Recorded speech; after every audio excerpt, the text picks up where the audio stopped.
Hi friends, இன்றைக்கி morning climate ரொம்ப நல்லா இருந்துச்சுன்னு சொல்லிட்டு நாங்கள் 2 பேரும் ட்ராவல் பண்ணலான்னு கிளம்பிட்டோம். ஸோ எங்கே போகலான்னு பிளான் பண்ண போது சரி இந்த தடவை காந்தலூர் போகலான்னு முடிவு பண்ணோங்க. இது பார்த்திங்கன்னா உடம்பல்பேட்டிலேருந்து மூணார் போகிற வழியில் தான் இருக்குது. நாங்கள் 2 பேருமே ட்ரைவ் பண்ணாலும் மாற்றி மாற்றி 2 பேர் ட்ரைவ் பண்ணிக்கிட்டோம். ஸோ அங்கே பார்த்திங்கன்னா உடம்பல்பேட்டை தாண்டி சின்னார்கிட்ட ஒரு செக் போஸ்ட் இருக்குது. ஸோ செக் போஸ்ட்டை தாண்ட போது அவங்க என்ன சொல்கிறாங்கன்னா morning 6 o'clock to evening 6 o'clock மட்டும்தான் வந்து அலோடு. அந்த டைமுக்கு நம்ம திரும்ப வந்துடணும், இல்லைனா நீங்கள் அங்கேயே ஸ்டே பண்ணிக்கோங்க அப்படின்னு சொல்லிட்டு ஒரு விஷயத்த சொல்கிறாங்க. ஸோ நாங்களும் அதை கேட்டுட்டு அங்கேருந்து நடுவில் எங்கேயுமே வண்டி இடத்துல ட்ராவல் பண்ணிகிட்டே இருக்கோம். போகிற வழியில் பார்த்திங்கன்னா இந்த மாதிரி நிறைய சைட் சீயிங் பார்க்குறோம்.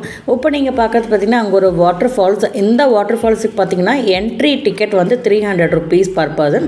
இது வந்து 6 கிலோமீட்டர் ட்ரெக்கிங்கில் அவங்களும் வந்து ஒரு ஃபாரஸ்ட் ஆஃபீஸரி கூட அனுப்புகிறாங்க. அவங்க கூடயே நம்ம 6 கிலோமீட்டர் ட்ராவல் பண்ணி போனோம்னா இந்த ஒரு அருமையான அருவியை நம்ம பார்க்கலாம். ஆக்சுவலி நாங்கள் போன டைமில் அவங்க வந்து குளிக்கிறதுக்கு அலோவ் பண்ணல. சரி குளிக்காமல் ஏன் போகணும்னு சொல்லிட்டு ஹஸ்பண்ட் வேண்டாம்னு சொல்லிட்டாரு. நீங்கள் இந்த மாதிரி பிளான் பண்ணிங்கன்னா கண்டிப்பாக அந்த ட்ரெக்கிங் அனுபவிங்க. ஸோ ஒரு டீப் ஃபாரஸ்ட்குள்ளே போய் அந்த ஃபால்ஸை ரசிக்கிற ஒரு எக்ஸ்பீரியன்ஸே டிஃப்ரெண்ட்டுங்க. நான் ரொம்ப மிஸ் பண்ணிட்டு தான் ஃபீல் பண்ணேன். நெக்ஸ்ட் டைம் இதே இடத்துக்கு போகணும், அந்த ட்ரெக்கிங்கில் போய் அந்த ஃபால்ஸை பார்க்கணுன்னு ரொம்ப ஆசைப்பட்டிருக்கேன். அப்புறம் அங்கேருந்து நாங்கள் திருப்பி போகும்போது அங்கே ஒரு சின்ன ஒரு வாட்டர் ஃபால்ஸ் பார்த்தோம். அங்கே பக்கத்துலேயே ஒரு டீ விற்றுட்டு இருந்தாங்க. எடுங்கிற ஒரு டீன்னு சொல்லிட்டு 2 பேர் ஒரு டீயை வாங்கி அங்கே போய் ஃபால்ஸுக்கு நடுவில் போய் உட்காந்துட்டோம். ஸோ அங்கே பார்த்திங்கன்னா பக்கத்தில் ஒரு அருவி, கையில் ஒரு டீ, ஒரு அருமையான எக்ஸ்பீரியன்ஸ். செம்ம சில்லுங்க தண்ணி, கையில் சூடான டீயு, அப்படியே இயற்கையை ரசிச்சுட்டு ஜாலியாக குடிச்சிட்டு எந்த ஒரு டென்ஷனும் இல்லாமல் ஹாப்பியாக என்ஜாய் பண்ணோம். காட்டுக்கு நடுவில் ஃபால்ஸ்குள்ள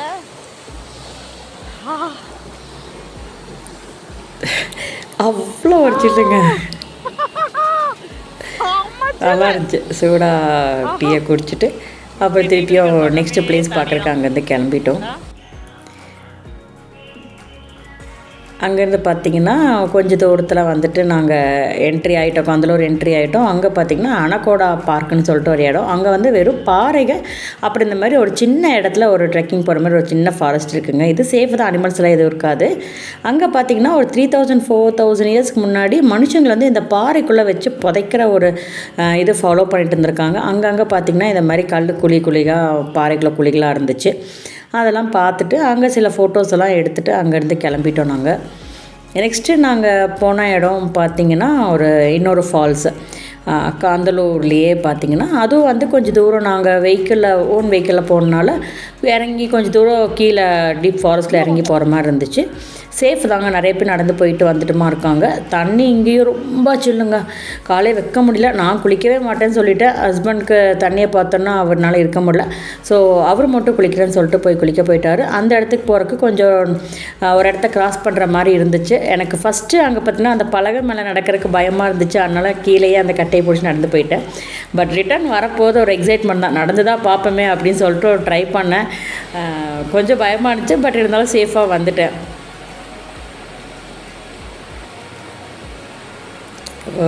கீழே தண்ணி போகிற ஃபோர்ஸை பார்க்கும்போது கொஞ்சம் பயம் இருந்துச்சு. பட் இருந்தாலும் நல்லா பேலன்ஸ் பண்ணிவிட்டு தாண்டியே ஆகணும் அப்படின்னு சொல்லிட்டு வந்துட்டேன். அங்கே நல்லா என்ஜாய் பண்ணிவிட்டு நெக்ஸ்ட்டு பார்த்திங்கன்னா அங்கேயே காந்தலூரில் ஒரு டூரிஸ்ட் பிளேஸ், அதாவது அங்கே ஒரு சைட் சீயிங் இடம் இருந்துச்சு. அங்கே பார்த்திங்கன்னா ஒரு அந்த ட்ரீக்கு மேலே வந்து ஒரு ஹவுஸ் வச்சுருந்தாங்க. அது மேலே நின்று கொஞ்சம் ஃபோட்டோஸ் எல்லாம் எடுத்துட்டோம். அங்கேருந்து பார்க்குறக்கு நம்ம கம்ப்ளீட்டாக அந்த காந்தலூர் பார்க்குற மாதிரி ஒரு நல்ல வியூ பாயிண்ட்டு, ரொம்ப ப்ளசண்ட்டாக இருந்துச்சு. அதுக்கப்புறம் பார்த்திங்கன்னா காந்தலூர் இன்னொரு விஷயத்துக்கு ரொம்ப ஃபேமஸுங்க. அங்கே பார்த்திங்கன்னா அந்த கரும்பு சக்கரை ரொம்ப ஃபேமஸ். அது அங்கேயே பார்த்திங்கன்னா எப்படி செய்கிறாங்கன்னு சொல்லிட்டு நம்ம லைவாக பார்க்கலாம். அங்கேயே கரும்பு ஜூஸும் வந்து ஃப்ரெஷ்ஷாக கொடுத்துட்ருக்காங்க. ஸோ நாங்கள் அங்கேயே ஃப்ரெஷ்ஷாக கரும்பு ஜூஸ் வாங்கி குடிச்சிட்டு அது எப்படி பண்ணுறாங்கங்கிறதையும் பார்த்துட்டு அங்கேயே ஃப்ரெஷ்ஷாக கரும்பு சக்கரையும் விற்கிறாங்க. சுக்கு போட்ட கரும்பு சக்கரையும் இருக்குது, ப்ளெயின் கரும்பு சக்கரையும் இருக்குது. ஸோ நாங்கள் 2யுமே ட்ரை பண்ணிவிட்டு குழந்தைங்களுக்கு தேவையான சுக்கு போட்ட கரும்பு சக்கரை மட்டும் வாங்கிட்டோம். ஸோ ஃப்ரெஷ்ஷாக கிடைக்கிறனால அது கொஞ்சம் நல்லாயிருக்கும் அப்படின்னு சொல்லிட்டு அங்கேருந்து அதை மட்டும் நாங்கள் பர்ச்சேஸ் பண்ணிட்டோம். ஸோ வயிறு நிறைய கரும்பு ஜூஸ் வந்து நிறையா குடித்தோம். அதுலேயே வயிற்றோட பசி போயிடுச்சு. ஸோ நெக்ஸ்ட்டு நாங்கள் இன்னொரு இடம் போனோம். அதுவும் பார்த்திங்கன்னா சைட் சீயிங் தான். ஓவராலாக காந்தலூர் பார்க்குற மாதிரி நல்ல ஒரு லொக்கேஷனுங்க. ஸோ இந்த மாதிரி நம்ம லைஃப்பில் எந்த ஒரு டென்ஷன் இருந்தாலும், ஒரு அஃபிஷியல் டென்ஷன் ஆகட்டும், இல்லை ஃபேமிலி டென்ஷன் ஆகட்டும், எல்லாத்தையும் தள்ளி வச்சுட்டு இந்த மாதிரி அப்பப்போ மந்த்லி ட்வைஸ் ஏதோ ஒரு இடத்துக்கு வந்து நம்ம ட்ராவல் பண்ணிகிட்டே இருக்கணும். ஏன்னா நம்ம கடைசி காலத்தில் நம்ம இறந்ததுக்கப்புறம் நம்ம கூட வர்றது எதுவுமே இல்லைங்க. அட்லீஸ்ட் நம்மளோட இந்த மெமரிஸ் மட்டும்தான் நம்ம கூட ட்ராவல் பண்ணணும். ஸோ முடிஞ்ச அளவுக்கு உங்களுக்கும் இந்த மாதிரி டைம் இருந்துச்சு, இல்லை கண்டிப்பாக நீங்களே டைம் ஒதுக்கிக்கோங்க. இந்த மாதிரி இடத்துக்கு அடிக்கடி போயிட்டு வாங்க. ஸோ எல்லா டென்ஷனையும் விட்டுட்டு இந்த மாதிரி போய் இயற்கையை ரசிங்க. இயற்கையை ரசித்து என்ஜாய் பண்ணுங்கள். ரொம்ப பீஸ்ஃபுல்லாக இருக்குங்க. இது வந்து நம்ம மனசுக்கும் நல்லது, நம்ம உடம்புக்கும் ரொம்ப ஆரோக்கியத்தை கொடுக்கும். ஸோ எங்களை மாதிரி நீங்களும் இந்த மாதிரி நிறைய இடத்துக்கு ட்ராவல் பண்ணணும்னு சொல்லிட்டு நானும் ஆசைப்பட்றேன். நீங்களும் இந்த மாதிரி ட்ராவல் பண்ணிங்க அப்படின்னா கண்டிப்பாக உங்களோட வீடியோஸும் இந்த மாதிரி ஷேர் பண்ணுங்கள். எல்லாமே நம்மளோட மெமரிஸ் தாங்க. So we have to collect more memories in our life. So மெமரிஸை மட்டும்தான் நம்ம வந்து நம்ம லைஃப்பில் கேரி பண்ணிட்டு போகிறோம். ஸோ எவ்வளோ முடியுமோ அந்தளவுக்கு மெமரிஸ் கலெக்ட் பண்ணுங்கள். ஸோ ஈவினிங் ரிட்டர்ன் அவங்க சொன்ன மாதிரியே நாங்கள் 6 o'clock முன்னாடியே நாங்கள் கிளம்பி வந்துட்டோம். ஸோ வரும்போது பார்த்திங்கன்னா அங்கே சன்செட், அந்த விண்ட் மில், ஸோ அந்த நேச்சரை பார்க்கும்போது இன்னுமே மைண்ட் ரொம்ப லேஸ் ஆகிடுச்சுங்க. ஸோ ப்ளசண்ட்டாக வந்து சேஃபாக நாங்கள் வீட்டுக்கும் ரீச் ஆகிட்டோம். நெக்ஸ்ட் நாங்கள் எங்கே போகிறோங்கிறது நெக்ஸ்ட் வீடியோவில் நம்ம பார்க்கலாம். பாய் பாய்.